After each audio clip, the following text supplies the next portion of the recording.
Varicose veins కి సరైన చికిత్స కోసం సంప్రదించండి ఎవిస్ హాస్పిటల్.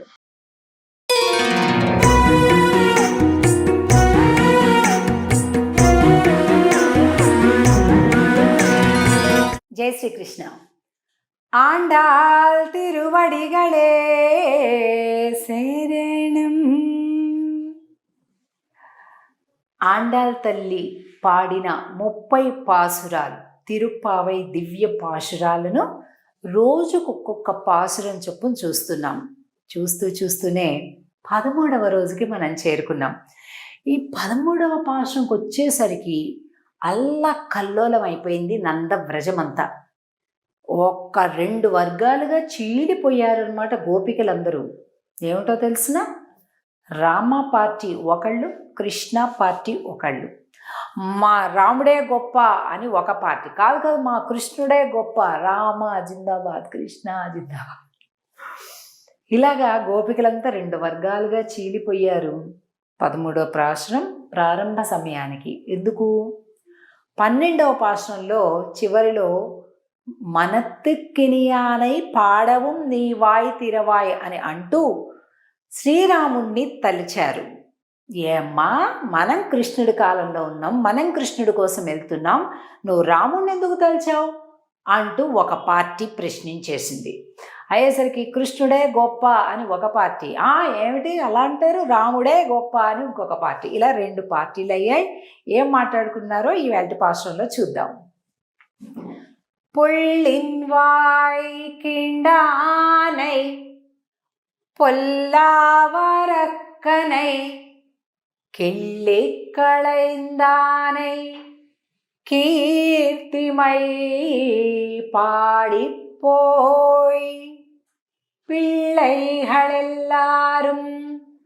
பாவை களம்புக்கார் வெள்ளி எஜுந்து பியாஜ முரங்கித்து புள்ளும் சிலும்பினகான் போதரி கண்ணினாய் குள்ள குளிர குடைந்து நீராடாதே பள்ளி கிடத்தியோ பாவாய் நீ நன்னாளால் கள்ளம் தவிர்ந்து கலந்து ఏలోరింబావాయ్.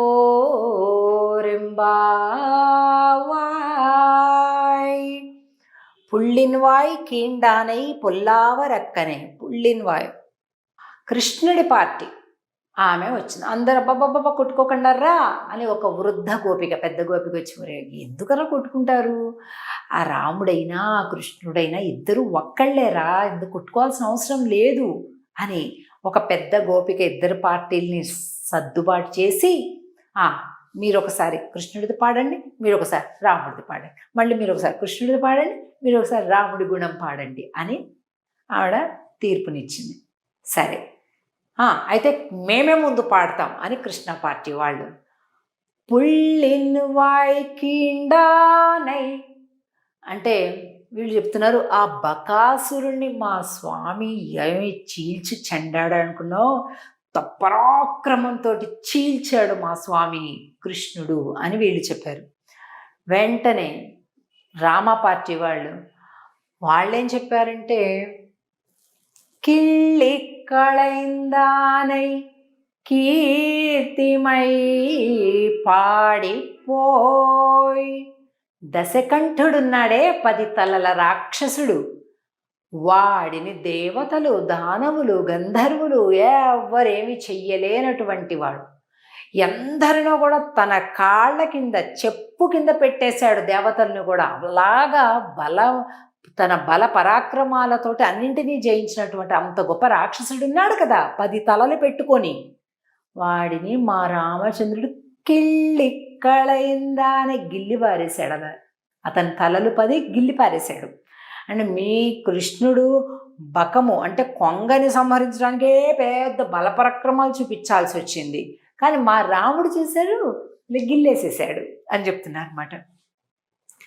పిళ్ళైగళెల్లారం பாவைக்களம் புக்கார் వెళ్ళియజందు వ్యాజమురంగిత్తు. అమ్మ పిల్లలందరూ కూడా వచ్చేసాం, అందరూ ఒక దగ్గరికి చేరిపోయాం. కుళ్ళ కుళిర కుడైందు నీరాడాదే పళ్ళి కిడత్తియో పావాయ్ నీ నన్నాళాల్. మళ్ళీ ఈ పాసురంలో పుళ్ళుం సిలుంబినగాన్ అంటారు. మనకి 6వ పాసురంలోని మొదటి పదం ఒకసారి పుళ్ళుం సిలుంబినగాన్ వచ్చింది, మళ్ళీ తిరిగి ఈ పాసురంలో పుళ్ళుం సిలుంబినగాన్ పోదు అరి కణ్ణినాయ్. అంటే ఎంత నేత్ర సౌందర్యం కలిగినటువంటి గోపిక అంటే చెప్పలేం. వెళ్ళి యజుందు వ్యాజమురంగిత్తు. అదిగో చూడమ్మా, అజ్ఞానము సంతరించిపోయింది, జ్ఞానము ఉదయించింది. అంటే గురువు అంటే ఎవరు? బృహస్పతి. గురువు అస్తమించాడు, ఆయన చార్వాక సిద్ధాంతం చెప్పినటువంటి గురువు అస్తమించాడు. అలాగే శుక్రుడు ఉదయించాడు అని అంటూ ఇట్లాగా గురు శుక్రులు అని చెప్తూ తెల్లవారటాన్ని చీకటి పడటాన్ని చెబుతూ ఆ గోపికను మర్మగర్భంగా అమ్మా దేవతా సమయం లేమ్మా అని చెప్తుందనమాట. కుళ్ళ కుళిర కుడైంది నీరాడాదే, చల్లటి నీటిలో హాయిగా స్నానం చేద్దాం. ఎందుకంటే కృష్ణ విరహంలో ఉన్నాం మనమంతా కూడా. ఈ కృష్ణ విరహం తగ్గాలి అంటే చల్లటి నీటిలో స్నానం చేయాల్సిందే అని చెప్తుంది. పళ్ళి కిడత్తియో పావాయ్ నీనన్నాళాల్. అంటే పళ్ళి కిడత్తియో, పడుకునే వింటున్నావా? మేము పాడుతూనే ఉన్నాం, నువ్వు వింటూనే ఉన్నావా అమ్మా అంటున్నారు. ఇందులో ఈ పాసురంలో బకాసుర వధ అనేది మొట్టమొదట పదంగా చెప్పారు. ఏంటి బకం అంటే? కొంగ అంటే ఏంటి? దంభము అంటే ఏంటి? మనం చేయకుండా చేసినట్లుగా అందరికీ కనిపించేలాగా చేయటం. మనం గొప్పవాళ్ళం కాదు, కానీ గొప్పవాళ్ళుగా కనిపించాలని ప్రయత్నిస్తాం. మనకంత ధనం లేదు, కానీ అంత ధనం ఉన్న వాళ్ళుగా కనిపించాలని ప్రయత్నిస్తాం. అలాగే ఒంటి కాలుతోటి నిలబడి కొంగ ఏం చేస్తుంది? ఎవ్వరు లేనప్పుడు టక్ టక్ అని నోట్లో వేసుకుంటుంది. అదేదో జపం చేస్తున్నట్టు, ఒంటి కాలు మీద తపస్సు చేస్తున్నట్టు అలా ఉంటుంది చూడటానికి. కానీ అది చేసే తపస్సా కాదు, ఆహార వేట. అలాగే మనుషులలో కూడా దంభం చాలామంది చేసేటటువంటి ఒక చాలా పెద్ద తప్పు. మేమండి చాలామంది చెప్తుంటారండి నాతో, రోజు అండి 2 గంటలు పడుతుందండి నాకు పూజ, 3 గంటలు చేస్తానండి, 4 గంటలు చేస్తానని చెప్తారు. ఎందుకు చెప్తున్నారు? నాకు ఎప్పుడు అర్థం కాదు. నీకు ఆనందం కలిగింది, నీకు ఇష్టమైంది, నువ్వు నీ సంతోషం కోసం నువ్వు చేసుకుంటున్నావు. దానికోసం కనిపించిన వాళ్ళకి, కనిపించిన వాళ్ళకి, అడిగిన వాళ్ళకి, అడగని వాళ్ళకి నేను 2 గంటలు చేస్తాను, 3 గంటలు చేస్తాను, ఎవరిని ఉద్ధరించడానికి చేస్తున్నావు? నీకు ఆనందమైంది నువ్వు చేసుకుంటున్నావు, నీకు ఆనందం అవ్వలేదు చెయ్యకు, అంతే. కానీ వీళ్ళు వేరే చేసే పాడు పనులు అయితే అస్సలు చెప్పరు. మళ్ళీ ఏమేమి సంపాదించుకున్నారో అవి చెప్పరు. అవన్నీ నువ్వు జాగ్రత్తగా సీక్రెట్. దేవుడికి ఒక్కసారి కూర్చున్న గంటలు మాత్రం నిమిషాలతో సహా లెక్కబెట్టి వీళ్ళంత గొప్పవాళ్ళు ఎవ్వరు లేరన్నట్టు చెప్తారు. ఇది తెలిసి చేసినా తెలియక చేసినా తప్పేనండి. ఎవ్వరు కూడా భగవంతుడి ఆరాధనకి మేము ఇంతసేపు అంతసేపు ఎవరికి చెప్పకండి. తిరుపతికండి మేము నెలకోసారి వెళ్తామండి, వారానికి ఒకసారి వెళ్తామండి, అప్ అండ్ డౌన్ ఫ్లైట్ అండి, అంత ప్యాకేజ్ అండి. ఎందుకండి ఇవన్నీ? ఎవరికి చెప్తారు? నీకు ఇష్టమైతే నువ్వు వెళ్ళు, ఇష్టం లేకపోతే వెళ్ళకు, అంతవరకే. కానీ దాన్ని పెద్ద చాటింపు వేసుకోవాల్సిన పని లేదు.